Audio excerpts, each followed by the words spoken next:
Naghihingi daw po ako ng pera kapalit daw po ng picture ni Beyonce.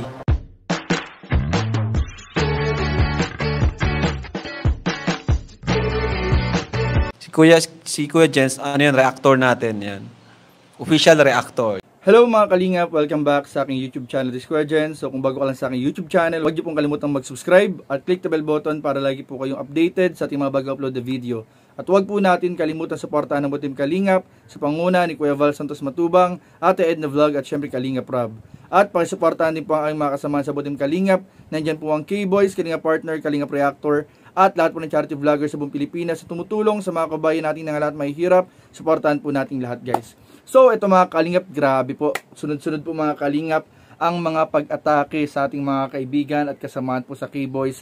At nitong nakaraang araw nga mga Kalingap ay meron na naman pong isyong binabato sa isang kasamahan po natin, mga nakasama po natin mga Kalingap sa K-Boys. Isa po dyan mga Kalingap, si Patrick.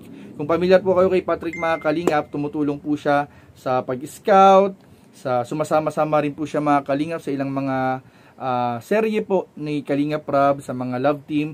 At ayun nga mga Kalingap, alam din po natin mga Kalingap na napakalapit po ni Patrick sa ilan nating mga Kalingap Angels. At dahil nga po dyan mga Kalingap ay meron pong isang bagay na ibinato sa kanya mga Kalingap. Isang issue po kung saan kinabibilangan po ito ng isa sa mga Kalingap Angels na maraming sumusuporta at nagmamahal.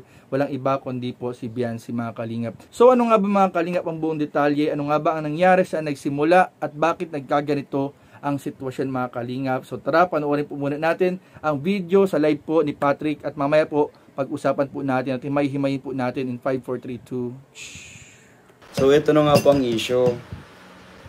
Yan.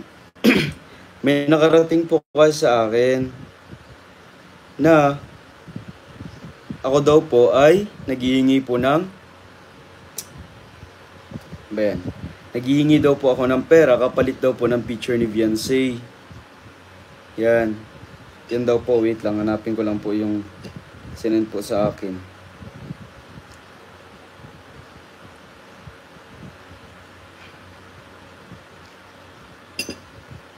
Naghihingi daw po ako ng pera.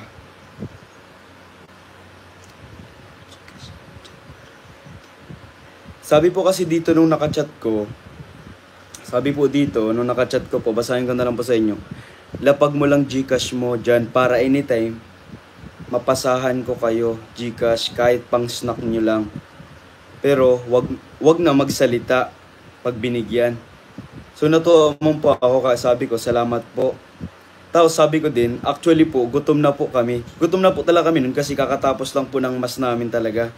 As in, wala po kaming umagahan. Yun po yung sinabi ko. Siya po yung nag-initiate na mag-send daw po ako ng Gcash. Siya po yung nag-good morning, siya po yung nangumusta sa akin. Tapos sinagot ko lang naman po yun ng maayos. Tapos parang naghihingi lang po siya ng update kung nasaan daw kami. Sabi ko po, nasa SM. Kaya parang nagpicture lang kami. Nagpicture po kami. Sabi ko kay Beyonce magtago siya ng mukha kasi bawal siyang i-expose sa camera. Kaya yun man, parang ko lang po, nagpicture lang po kami tapos nakatago yung mukha niya. Tapos yun na, doon na po nag-issue. Nasabi daw, binibenta ko na yung picture ni Beyonce. Unang-una po, pinsan ko po si Beyonce at hindi ko naman po yung gagamitin para sa pera. Simula po nung mapunta ako sa Kalingap, hindi ko po yung ginagawa. Kaya nagulat na lang ako na, yun, may issue na ako. Welcome to Bashing World. Pero syempre man po, nalaman ko po to kasi may nag-concern po si Kuya Starax po sa akin. Kaya natuwa man po ako kasi in-inform niya po ako about dun. Na syempre magpaliwanag po ako. Kaya eto na po ako ngayon. Kaya kung may mga tanong pa po kayo, pwede po kayo magtanong. Sana maging love team kayo ni Joyce. Sana maging totoo kayo bagay. Paano nga po magiging love team? Wala pa nga pong ka-love team. Sinisiraan na po. Nami-misinterpret po ng iba. Yung iba po, sila yung tapos sabihin, ibebenta yung picture. Ano man ang picture na ibebenta? Wala man din evidence na nagbebenta ako ng picture na nagsabi ako na kapalit ng picture na to ay magbayad kayo sa akin sa GCash. Eh wala namang ganun na nangyayari. Sila po yung nagang kurusang chat. Tapos di ko na nga di po maalala kung sino po yung nag-chat na yun. Tapos parang para pakalat niya. Tapos ako na naman ang mali. Halos buong linggo nga po hindi pa ako makapag-upload kasi puro po busy na po agad kami kasi unang pasukan pa lang ay binabanatan agad kami sa pagtuturo. Yun nga po ay mga basher nga po. Tapos syempre po masira ka po kasi lahat niya pinapasahan. Sabi daw ni Kuya Star, lahat niya daw pinapasahan, kalat na daw.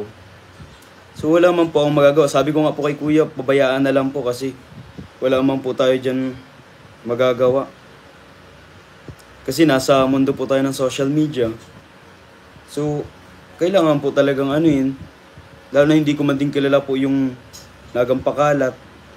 Pero nasa na lang po yan, nasa team na lang po yan. Sa Team EDSI, nasa viewers na lang po yan kung maniniwala po. Yun lang naman po. Kaya parang nililinaw ko lang po na walang nangyayari pong ganun.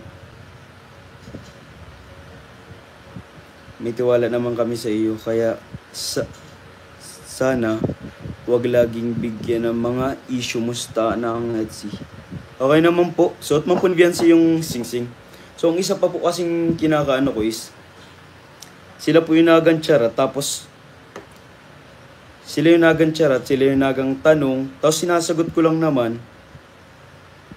Kumbaga ako na lang nga po yung nagiging generous sa pag-update.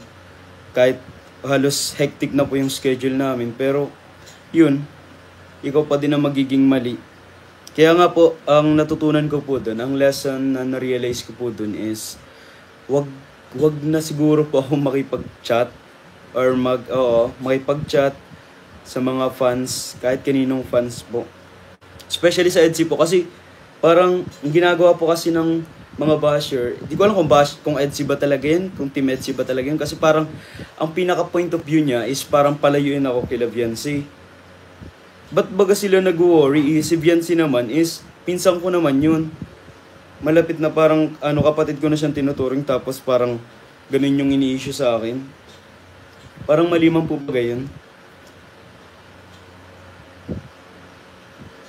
Yung po yung parang ko na wag na lang akong mag-chat, mag-topic ng mga kasi parang lang po baga, parang maliman po yan na parang ikaw na yung parang nag-response ng maayos, tapos parang gagamitin yung chata nyo against you para sirain ka.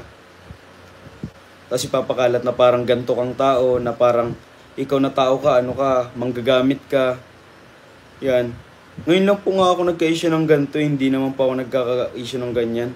Dahil lang po dun sa good morning ng sino ba yung, di ko alam ko po kung sino po yung kachat kong yun. Di ko po alam kung sino yung kachat ko. Nalimutan ko na din po eh.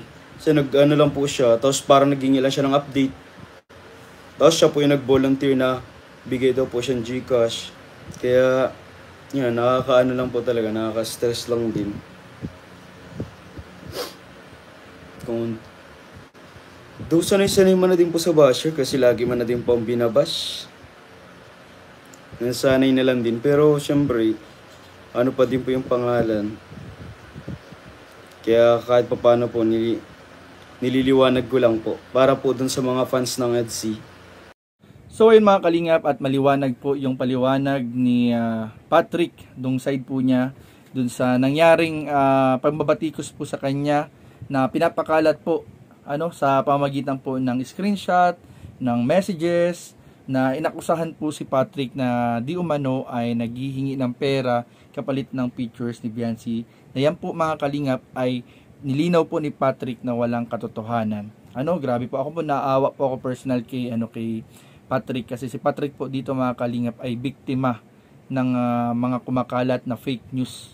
Yan po mga kalingap, fake news po yan. Ako naniniwala, makikita mo po sa isang tao mga kalingap kapag nagsasabi ng totoo at hindi.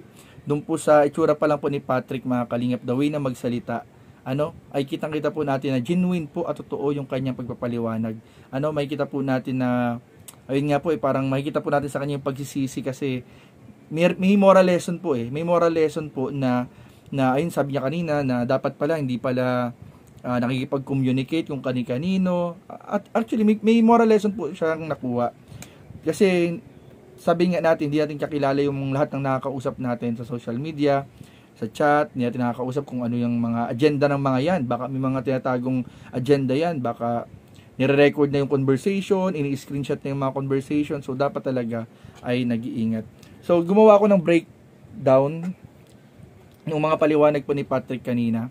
So, nauna na po yung moral lesson, nasabi na natin yung moral lesson, at yung maraming nagwo-worry nga daw, na baka kaya siya ginagawa ng issue, kasi gusto siyang palayuin kay Viancy, which is, wala naman pong dapat daw ikaw worry.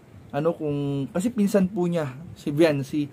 So, wala pong dapat ipag-alala kay Patrick. Yun po yung sinabi niya kanina. At wala rin katotohanan daw, di umano yung nagpapakalat o pinapakalat na sinasabing nagbebenta siya ng picture ni Viancy. Unang-una, walang ebidensya mailabas yung nagpaparatang sa kanya. At yun daw mga kalimutan, walang katotohanan na humihingi siya ng pera o nagpapasend sa GCash kapalit ng picture ni Viancy. Wala pong katotohanan, mga kalingap. At ayun nga pala, yung nagpapakalat na daw na yun ng peking balita ay, kumbaga sila po yung nangungulit. Nangungulit po sila na humingi ng update.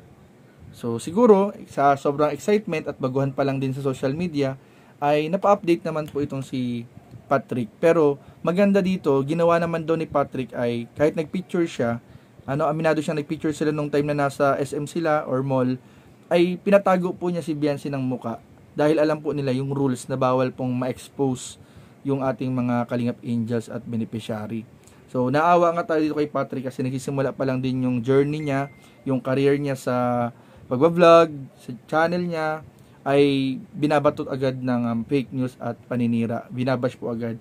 So sana po mga Kalingap ay tigilan na po natin yung mga pangbabash kay Patrick. At maliwanag naman po mga Kalingap yung pagpapaliwanag po niya ng kanyang side na yung pong pinapakalat sa kanyang pambibintang ay wala pong anumang katotohanan. So yun lamang po mga Kalingap, sana po ay naliwanagan po tayo dito sa issue at sana po ay hindi na po lumala yung itong usapin na ito mga Kalingap. So yun lamang po at maraming po salamat sa panonood. Please don't forget to like, comment, share, and subscribe sa ating mga video. Maraming po salamat. God bless. Bye-bye.